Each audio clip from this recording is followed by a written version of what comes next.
27મીએ અમદાવાદમાં ભગવાન જગન્નાથજીની 148મી રથયાત્રા નીકળવાની છે. તેવામાં રથયાત્રાના સમગ્ર રૂટ પર સુરક્ષાની કોઈ પણ ચૂક ન થાય તે માટે ગૃહ રાજ્યમંત્રી હર્ષ સંઘવીએ રથયાત્રાના સમગ્ર રૂટનું નિરીક્ષણ કર્યું.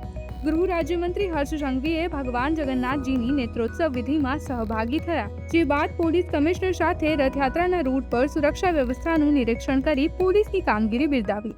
સારામાં સારી રીતે આ વ્યવસ્થા થઈ શકે તે માટે અમદાવાદ શહેર પોલીસે 18-20 કલાક કામ છેલ્લા અનેક દિવસોથી કામ કરતા મેં નજરે જોયું છે.